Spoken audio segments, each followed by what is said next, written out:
qué bueno saber que tú ya estás aquí. Y te lo digo yo, aunque para ti yo soy tú y tú te haces llamar yo.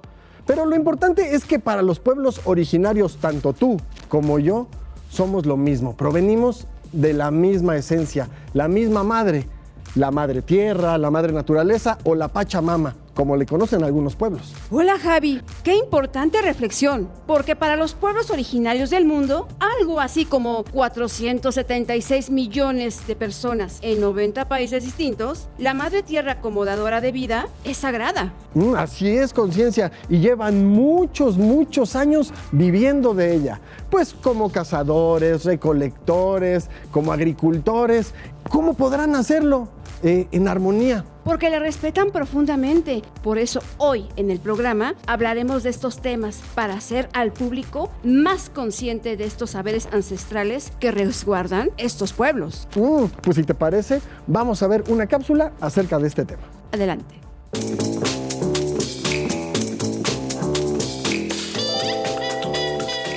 En 1854, el gran jefe indio Seattle de la tribu Suwamizu le dijo al presidente de los Estados Unidos, Franklin Pierce, que todas las cosas están relacionadas, que todo lo que hiera a la tierra herirá también a los hijos de la tierra.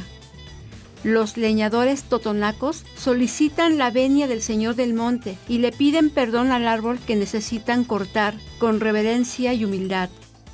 Todas las culturas originarias tienen su propio mito de la creación de la tierra y abundan las leyendas sobre cómo los dioses nos enseñaron a sembrar y a cultivar. A la naturaleza se la ha personificado como una figura femenina, una madre generosa y protectora, Gea, Amala, Chalchiutlicue, Pachamama. De tales creencias nace un código sagrado ante un orden que debe respetarse. Por su parte, la ciencia ha descubierto que existe una relación directa entre los seres vivos y el medio inorgánico que le rodea, que los procesos geológicos y biológicos, junto con el clima en donde se desarrollan, se encuentran interconectados. Pero en el desarrollo de la civilización actual, ese equilibrio se ha roto. La naturaleza es el enemigo por vencer, o un recurso que hay que explotar. La antítesis entre barbarie y civilización ha sido la justificación ideal para explotar, intervenir y destruir sin preocuparse de las consecuencias. Este choque cultural ha tenido consecuencias trágicas: invasiones de tierra, desplazamientos, contaminación, genocidio, crisis climática. Muchos procesos naturales se han visto alterados por la intervención humana sin tener una idea clara de las consecuencias a largo plazo. De aquí que resurja la visión del hombre como guardián de la tierra, cuya misión es proteger a todos los seres vivos. Una idea que empieza a concretarse en la llamada ecopolítica del desarrollo sustentable, un proyecto de transformación que busca fomentar una sociedad ecológicamente sustentable, enraizada en el ambientalismo, la no violencia, la justicia social y la democracia del pueblo.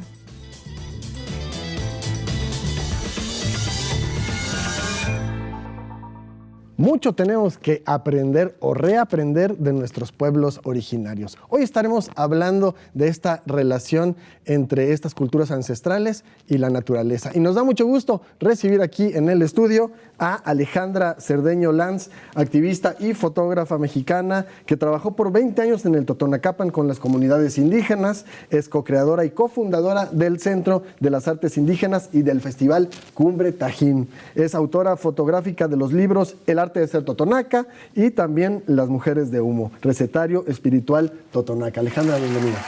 Muchas gracias por haberme invitado. Estoy encantada. Y también recibir a Zenaida Montiel Martínez, promotora cultural, locutora y productora del programa radiofónico El Cenzontle de Radio Más y también hablante náhuatl de la Huasteca. Zenaida, bienvenida. Un gusto y un placer estar aquí en el programa. Zenaida, Alejandra, les presento a la Conciencia. ¿Y les presentó a la Conciencia? Hola, Conciencia. Mucho gusto y bienvenidas. Oigan, pues me gustaría comenzar que nos platicaran por su cercanía, origen, ¿cuál es la cultura ancestral del estado de Veracruz con la que más se identifican o con la que ustedes tienen algún vínculo personal?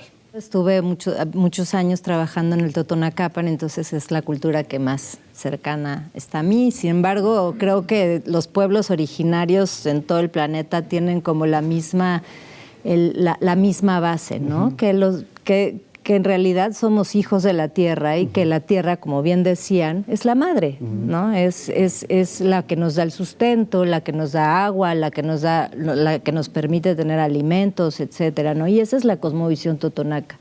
O sea, ellos creen que los abuelos, ¿no? Les transmiten por generaciones que tienen que tener respeto a la tierra, que tienen que cuidar la tierra porque ella nos da la vida, porque gracias a ella se nace y se reproduce la vida. Entonces tenemos que cuidarla y respetarla para que siga. Hay un profundo respeto de parte de la cultura totonaca y de todos los pueblos, como bien lo decías. Zenaida. Bueno, pues como ya lo dijeron, soy hablante de la lengua náhuatl, pues piale es un saludo, piale a todos, toca. A mí me gustaría también comenzar preguntándoles qué es lo correcto al referirnos a estos pueblos originarios, decir indígenas, decir indios, pueblos ancestrales, pueblos originarios. ¿Cuál es la correcta manera de referirnos a estas culturas? Pues bueno, es una polémica también hacia uno mismo, ¿no? Acepto que me digan indígena, pueblo originario, pero es más sano a lo mejor decir, bueno, hablante náhuatl, hablante totonaco, hablante mixteco, hablante zapoteco, como decir qué hablantes son, porque como hablar de lenguas indígenas es como hablar en general, ¿no? Y muchas veces, bueno, algunas personas se sienten discriminadas a decir los indígenas, y ya cada quien acepta a como le digan. Por ejemplo, a mí me pueden decir india y no me duele, orgullosamente, si es que para mí, para ti o para mí soy india, pues lo soy, ¿no? Pero me considero más como hablante o nahuablante o macehual, ¿no? Porque también los macehuales son los hablantes de alguna lengua originaria. A mí me gusta decir pueblos originarios porque también hay aborígenes, hay indios americanos, hay, ¿no? En todas las culturas hay esto pues sí, las personas que son del origen, ¿no? Que son los como más cercanos a la tierra. Tengo una definición. Dice, pueblos indígenas son etnias que preservan culturas tradicionales, tienen tradiciones organizativas distintas al Estado moderno y pertenecen a culturas que sobrevivieron a la expansión de la civilización occidental. Pero algo muy importante, tienen conciencia de su identidad indígena y un criterio lingüístico común. Pues sí. ¿No? Que es un poquito lo que hemos estado platicando con Claro, en el territorio mexicano habitan 68 pueblos indígenas, cada uno hablante de una lengua originaria propia, las cuales se organizan en 11 familias lingüísticas y se derivan en 364 variantes dialectales. ¿Qué porcentaje de ellas están en riesgo? Pues creo que todas las lenguas están en riesgo, aunque muchas veces el INEGI pues maneja un porcentaje de población hablante, pero si nos enfocamos realmente a los pueblos originarios o indígenas, realmente es algo pues preocupante, ¿no? En las comunidades, que aunque hay muchos hablantes, en este caso hablo de la lengua náhuatl, hay muchos hablantes de la lengua náhuatl, pero de 10 años en adelante, de 20 años en adelante. Entonces, si hay, por ejemplo, los tepehuas o los zoques o los mijes que tienen una población quizá menos hablantes, pero si desde el principio fortalecen la lengua, lo vitalizan con los hijos, con los nietos, entonces muchas veces el porcentaje no sirve de nada, porque realmente ¿qué estamos haciendo también con los pueblos originarios, ¿no? O sea, si todas las lenguas, como dice también algunas instituciones, que pues todas las lenguas están en peligro de extinción, independientemente el porcentaje de hablantes que haya. También es que ha habido mucha discriminación, ¿no? Entonces, yo creo que a mí en la historia de lo que me tocó estar en el Totonacapan era como que la gente decía que ellos tenían que hablar español porque si no, no eran aceptados y tenían que ir, ¿no? Callando. Y Y creo que de alguna manera el empoderamiento que fue sucediendo fue haciendo que la gente como que tomara conciencia y dijera, oye, no, si mi lengua me da poder, ¿no? Mi lengua es valiosa y como que por el Centro de las Artes Indígenas también hay una casa de tradición que es la Casa de la Palabra, que trata este tema, ¿no? Para que las generaciones que vienen puedan estar conscientes de ello y estar practicando la lengua y aprendiéndola a escribir y todo. Entonces sí tiene sus clases y todo, ¿no? Es lindo. Y por eso este año, bueno, el 2022 inicia una década que estará dedicada a la preservación de las lenguas indígenas también por parte de la UNESCO. Ya platicaremos de todos estos datos. Tú tienes también un dato, Conciencia. Por supuesto. Hay pueblos indígenas en varias partes del mundo. Los maoris en Nueva Zelanda, los inuits en Canadá, los saamis de Noruega, los baka de Camerún, etc. Pero es gracioso que pueblos de Oriente, como los chinos, indios, japoneses, persas, árabes o judíos, no se les llame indígenas, porque el término indígena se aplica más a los pueblos americanos. Incluso en Australia se les llama aborígenes y no indígenas. Ha sido parte como de esta resistencia al mundo moderno que quiere llevar pues a globalizar todo, a homogenizar y no, pues estas cuestiones que cada cultura tiene, que las hacen únicas, es importante rescatarlos. Hoy que estamos también acercándonos al tema de una cosmovisión hacia la naturaleza, ¿cuál sería la visión o la cercanía de los pueblos de Veracruz hacia los elementos de la naturaleza? Pues yo creo que siempre el ser humano, bueno, al menos en los pueblos originarios o en algunos pueblos originarios, que siempre existe un gran respeto hacia la naturaleza. Porque si nos mudamos otra vez a los pueblos originarios, o sea, ellos para realizar una actividad tan solo en los totonacos, ¿no? Le piden permiso a la Madre Tierra para cortar el palo de los voladores, ¿no? Y también, por ejemplo, en el caso de la Huasteca con los nahuas, le piden permiso a la Madre Tierra para realizar alguna siembra, para realizar alguna actividad, también para cuando tienen que practicar la roza, para sembrar maíz, frijol, chile, le piden permiso tanto al principio de la siembra, cuando está a una etapa media de la siembra, nos referimos al maíz, que es un alimento básico para el ser humano, y al final también le hacen como un ritual en el transcurso o en la etapa de la siembra o en el cultivo de maíz. Entonces, también hablando otro ritual que hacen acerca del Xochitlales, ¿no? También los nahuas, pero es del centro, que también con el mismo objetivo, cada actividad que realizan en cuanto a la siembra, le piden permiso a la Madre Tierra, mientras que para ustedes, pues le agradecen a Dios por el alimento que les da, mientras los pueblos originarios o los pueblos indígenas, en el trayecto de que le tiene que dar el alimento básico para sobrevivir, le piden permiso en todo el periodo y en cuanto ya viene al consumo, le agradecen a la persona que les está preparando el alimento, en este caso. Una serie de ritualidad y está lleno de respeto, de estos permisos, y al final también es una cuestión con elementos como el agua, la lluvia necesaria, la tierra, una cercanía a todo lo que la tierra nos da, ¿no?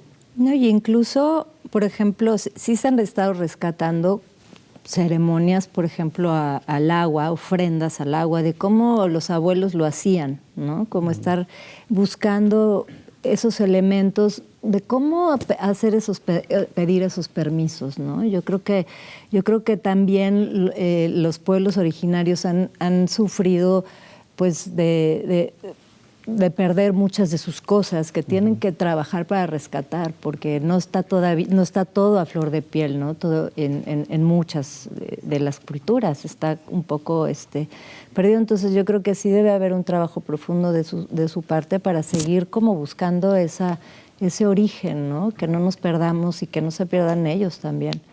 Y bueno, pues sí me tocaron ceremonias al agua y Y a los alimentos también, ¿no? En este recetario que hice, pues sí, se le pide permiso al animal para matarlo, se le pide, ¿no? Perdón, ¿no? Y pues como estás cocinando, tienes que estar en una actitud de estar ofrendando buena onda para que la gente que se come esos alimentos pues reciba toda esa energía bonita y demás, ¿no? Y bueno, pues yo creo que son cosas que se tienen que rescatar. Es un acercamiento totalmente diferente, ¿no? Sensible hacia todo lo que la naturaleza nos da, mientras en Occidente podemos ver un día de lluvia como, híjole, no voy a poder salir. En otros lugares es agradecer porque significa que tendremos cosecha, ¿no? Así es, otra forma. De hecho, pues ahora sí en las comunidades originarias, como menciono, los 4 elementos son muy importantes: el aire, el agua, el fuego y la tierra, ¿no? Porque son los 4 principales elementos para la sobrevivencia del ser humano, ¿no? O sea, sin el agua no podemos vivir, sin el aire tampoco, sin el fuego y sin la tierra, ¿no? Son indispensables para la naturaleza. Así es, y también indispensable para las personas es la conciencia. Por eso vamos contigo, conciencia, porque tienes algo para nosotros. Exacto, exacto. Bueno, pues qué importante es reconocer, recordar la relación del entorno con las tradiciones ancestrales. Y al respecto, recordemos que en la cosmovisión indígena, el concepto madre tierra abarca toda la vida, lo que para nosotros sería todo el medio ambiente. Constituyen la base física, cultural y espiritual de su existencia y engloba toda su cosmovisión y su pertenencia a ella. Alejandra, Zenaida, ¿de qué manera se ha modificado actualmente esta visión?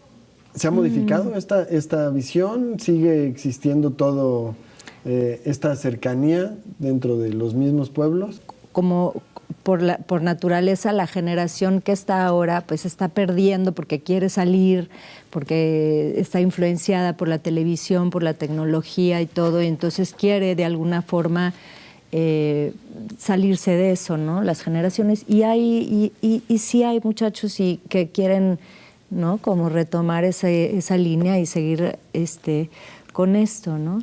Ahora, yo sí veo que yo no veo la relación con la naturaleza solo con el agua, el fuego, el viento. Sí, que por supuesto que son como la base y todo, pero yo siento que la cercanía que tienen los pueblos originarios con la naturaleza es con absolutamente todo. Porque, por ejemplo, para comer se hacen unas ollas de barro, ¿no? Para las cucharas que son de guaje, ¿no?